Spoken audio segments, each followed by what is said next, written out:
Yep. Flip flop. So delegation tends to be the thing that most managers struggle with. Yep. And it's also the thing when we convince them to try it, it was like, how'd that go? Oh, it's fantastic, right? He's doing this now. It's off my plate. I'm focusing on the bigger picture stuff that they actually pay me to do. And then I always at some point go, hey, what was the reaction of the person that you delegated to? Oh, they're real excited. Yeah. Here we go again. Mark and Mike telling you what they think, even when they're not really thinking. Welcome to It Doesn't Take a Genius. Ramsey. Marshall. I will say, my hair is out of control today. So I don't know that the resolution is good enough that you can tell, but I'm not wearing pomade, and I have like sort of a very poor fro starting, which is what happens to my hair. And I hope it's not distracting for our viewers. That's all I'm saying. Oh, no, just because a weasel is sleeping on your head. That's pretty close to what it looks like. Don't find that distracting at all. My wife and I, after we were engaged, our first Valentine's Day together, she got me pomade. Oh, So it was sort of, I love you, now change. That's how I yeah. took that. You don't have to look at yourself, but Right. I do. And I can't take it anymore. I think that's pretty accurate. Pretty accurate. You have to decide, are you going to be a fop or a Dapper Dan kind of guy? You should decide now. Not applying some product, not an option for me anymore. Well, I would like to think that I have definitely made progress. Oh, yeah. She's thrown away a lot of your old man clothes. So, that was always a plus. You missed my I was trying to make a segue there to like hand it off to you, pitch it off to you for our final Q12 episode. Oh no, I was still worried about your elbow patches and your tweed jacket. Those will never go away. Those will never go away. Anyway. All right. Yes, you have made some growth. And that brings us to Q12. Items 11 and 12. And we decided those were about growth. Yeah. And in this case, team member growth, employee growth. Mm-hmm. And so number 11, in the last, I love how he puts timelines on these. So you can't go, yeah we did it once. Right. So here we go. In the last 6 months, has someone at work talked to me about my progress? I'll repeat it. In the last 6 months, has someone at work talked to me about my progress? Strongly agree, neutral, disagree, strongly disagree. Wow. Yeah, it is exactly as you say. The 6 months timeline forces this to be a little more of a real answer. Nice guys like me can't say, "Oh yeah, I'm sure they're concerned about my progress. I'm sure it's fine." Has anybody talked to me in 6 months? No. It's been about 5 years, but yeah, 5 years ago we had a real good talk. Yeah, and I had a boss, wonderful man, but he, we had an annual review about every 3 years, and that whether was you needed it or not. Well, I needed it probably every 6 months, and I needed to know how I was doing, and there were lots of opportunities to do it, right? There are lots of ways to do it. This doesn't say anything about how formal it is. It just says I was talked to. Someone at work talked to me. It doesn't mean this, scheduled, semi-annual review session. Oh yeah, but yeah. I I've can been talked picture to this about my progress. Yeah, I can picture this as some HR related, big thing where there's forms to fill out and we both have to fill out a form and then go over them together and we both have to sign it and turn it in and HR has to say we did it and all that good stuff. Or I could see it as simple as manager stops by, sits down and goes, "Wow, I've noticed the last couple of months you've really gotten good at such and such." 100%. Oh man, I've been watching, I've noticed, and I'm saying something. It kind of goes with it, in the last 7 days, have I received recognition or praise? Yeah. And so the idea, and this time we're just talking about growth, progress, things like that. We've talked about this in regards to the young team members, the young employees. I think they've been mislabeled as entitled. Mm-hmm. People say, "Oh, they want to start at the top." No, no, they understand that they can't start at the top. What they absolutely demand is that you show them the path to the top. That's right. What are the steps? What are the things I need to learn, to accomplish, to become proficient in, so that I can move up within this organization? Yeah. Yeah. And I need Spot on. somebody to lay out the path. And then, according to Gallup, I need us to talk about how I'm doing in regards to progressing down that path. Yeah. So I would say, well, first off, Gallup says that this is really tied to how fairly people feel paid. It's tied to how much they would recommend you as a place to work, to reduction of accidents, to reduction of absenteeism, to increased profitability. But if you just think about it from the perspective of a person sitting there feeling like they're in a black box, and then suddenly somebody shows them the light of, like, here's how you're seen, here's what's going on here, what progress do you see you making, here's what I'm seeing. There's so much enlightenment that's happening in that moment. And part of what it's doing, I think, is something that you've become really good at, Mike, which is helping organizations figure out how to track that progress in a fun way. Do you want to talk just a little bit briefly about, I guess maybe we should just say gamification? Mm-hmm. Yeah, we've talked about gamification. All your young employees, the vast majority of them grew up playing video games. The goal was to level up, Yep. right? Gain additional powers and strengths, and then conquer something, and then level up, and then level up, right? And so we've been applying that to the workplace. And in stores where you come in as an entry level employees, and we lay out for you the bronze, silver, and gold levels of progress Yep. to get to the next level. And so yeah, I know right now we talk about an entry level automotive technician spot. I come in as a lube tech, which is the lowest rung of automotive tech, and then I'm a bronze level lube tech. Yep. Right. If I learn these skills, I demonstrate some of these characteristics and character behaviors, then I move up to silver. Right. I'm giving more responsibility. I'm taught to do more things and given the authority to do more things. Then I move up to gold. If I become proficient at gold, now I move on to apprentice tech. And lo and behold, at apprentice tech, we've got gold, silver, and bronze, and we're gonna track our progress through that. And so, whether you call it, you think about it, unions did this years ago. You came in as a journeyman and you worked your way up. So it's not new. No. We just haven't applied it as intentionally as we could in the modern workplace. And given these young people, they need this. Uh, Yeah. so many times I've gone into stores and you can tell, right? They've got this new hire and they're killing it. You're like, oh man, he's got some pep in his step. His moves are intentional. He's getting stuff done. And you go to the manager, who's a new guy? Oh yeah, that's Bob. We got him. He was cousin of so and so, and yeah, he's killing it. I'm like, fantastic. Have you told him? Mm-hmm. Well, no, I didn't want him to get the big head. Like, yeah, oh no, I didn't want him to get the big head. So, what's your plans for this guy? Well, I can see him moving up in a couple of months. I could see him, definitely moving up at some point. He could be a line tech in the future. Right? He could be in the main shop. Wow, that's fantastic. So, have you told him the plan? No, I'm going to wait and see, make sure it didn't just flash in the pan, honeymoon period. Right. They come up with all this stuff. You come back a month later. Hey, where's your superstar, our new guy? He left. Right. Did you ever tell him that you had plans for him? No.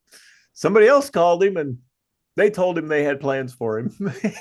And he went there. Well, or I would say as bad, if not worse, he didn't quit. He's still there, but now he's disgruntled and feels like this place doesn't give a rip. And now the manager's seeing that and saying, "Yeah, I'm kind of soft on him now. He's shown his real colors." You know, Mhm. wait a minute. Let's provide the guy some leadership. You're in leadership. Let's do some things that talk to him about his progress. And by the way, maybe he's not ready for silver, and you can explain why, and Mhm. you can help him get through that, which maybe leads us into our next question. There's a saying, training without coaching is a waste of time. I think that's maybe a good segue into this final question. Mhm. Oh, definitely. Yeah. So, Q12, question 12. This last year, I've had opportunities to learn and grow. This last year, I have had opportunities to learn and grow. Strongly agree, agree, neutral, disagree, strongly disagree. Wow. So, are you talking to me about my progress? And then within the last year, have you given me opportunities? Have you given me The chances? opportunities. Right. Yeah. Yeah. This, wow. And there again, we see this with the young people. How Hmm. many times have you been talking to these young people and they go, just so you know, I'm not going to be doing this the rest of my life. Yeah. It's like, no, we never expected you to. Yep. This is how you grow and learn, and this is the opportunities that are available to you in this organization or this line of work or whatever it might be. So yeah, they'll tell you, yeah, this is, if they feel stagnant, they'll start to get antsy and say, I'm not going to do this the rest of my life. I want to grow, I want to learn, and things like that. Yeah, and what is this, right? What does growth look like to you? Mm-hmm. For some people, it's, I want to see the paycheck increase. Okay, great. For other people, it's I want to see an advanced role in the organization. I want to be higher in the hierarchy and have more responsibility. For some, it's I want to make a bigger impact. I actually don't mind the layer that I'm at in the organization, the role that I have, but I want to see that my skill set grow and my ability to have a broader impact on the organization grow.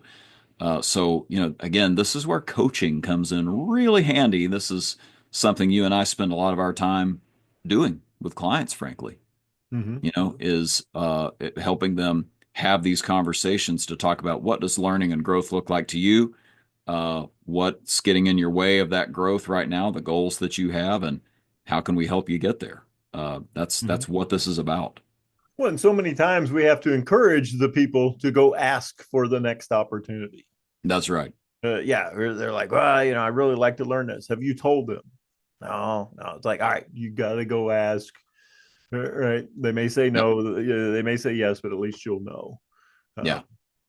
this also speaks to what the number one management issue, struggle, opportunity that we've heard over the years. There's two. It's either time management or it's delegation, and Yep. they flip flop. So delegation tends to be the thing that most managers struggle with, Yep. and it's also the thing when we convince them to try it. It was like, how'd that go? Oh, it's fantastic, right? He's doing this now. It's off my plate. I'm focusing on the bigger picture stuff that they actually pay me to do. And then I always at some point go, hey, what was the reaction of the person that you delegated to? Oh, they're real excited. Yeah. Right. they were like, oh man, I've been wanting to learn this, and man, I need to do something else. I was getting bored. They're always surprised that the person that they delegate to, for the most part, was appreciative of the opportunity to learn and grow.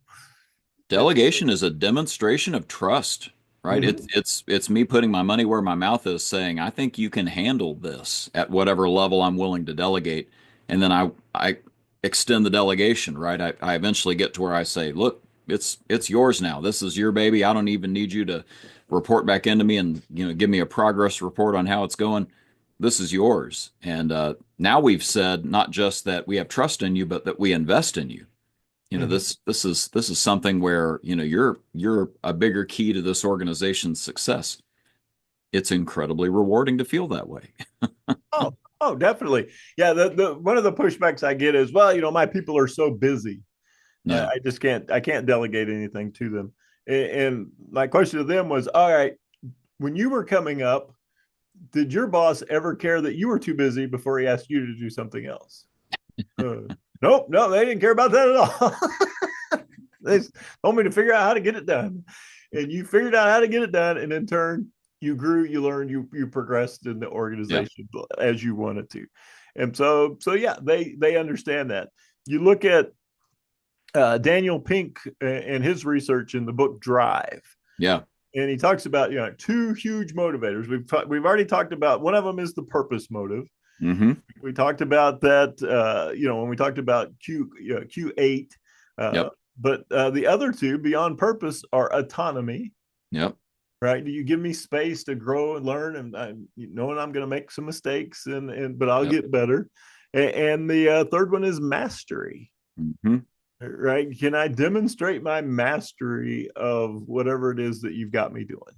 Yeah. And I demonstrate that I'm not just good at this, I'm really good at this.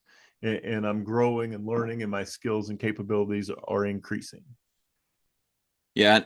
I would probably here at the end, it's a good time to just give ourselves a plug. We don't do that very often on the podcast because we just sort of share nuggets that we think are really interesting and useful, and we want to be helpful. But in this case, we could be helpful for you if this is something you struggle with.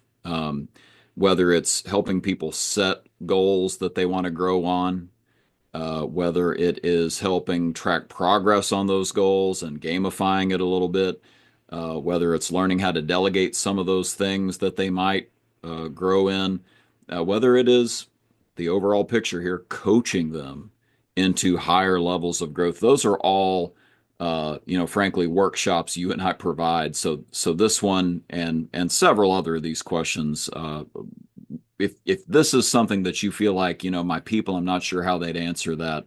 I think I've got some work to do there. Contact us. We'd love to help you grow in this area. We have tons of very interactive workshops to help you learn these skills that all kind of revolve around the coach approach to managing people. So is that fair? Is that a fair statement? Oh, definitely. Yeah, this is definitely our sweet spot. This is where we excel in helping people get better at these things, and thinking about right how important this is.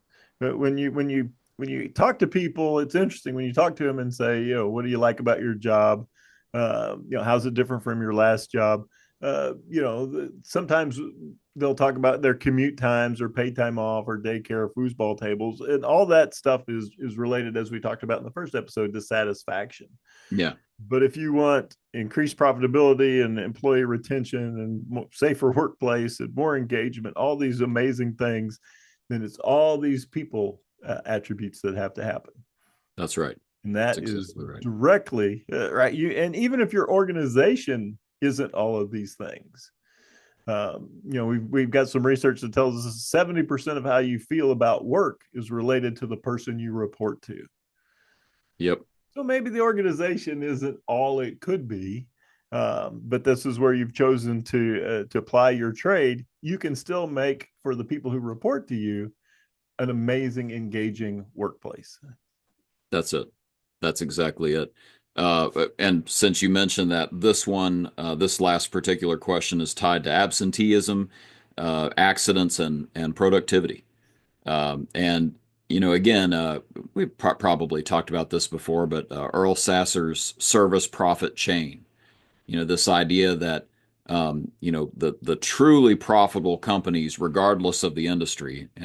To be fair, he looked at service industries, but if you're a really profitable business in a service industry, it's probably because you have loyal customers but they're not just loyal coming back again and again. They're advocates. They're out there, wearing your clothing with your brands on it and telling their neighbors about you and posting social media and filling out surveys. That's all advocacy for you. They advocate for you, but it's a chain. None of that happens without the employees being engaged enough and finding enough value in their work and their organization to deliver that to the customer. That's the only way it happens. So all of this downstream goodness happens if you take these 12 questions seriously. And again, if we can help you on one of those questions that you say, we have some work to do there, we would Love to work with you. Mm-hmm. We can help. That's right. We've done it before. We have indeed. Many times. Yeah. Excellent. Speaking of many times, he's been with us since almost the beginning. Let's turn it over to our announcer, Mr. Wolf. And that's a wrap. The musings of Mark and Mike. No rights reserved, etc. Feel free to share and discuss what you heard today. Even claim the ideas as your own. Who'd want to do that? See you next time on It Doesn't Take a Genius. Thanks. That's good enough.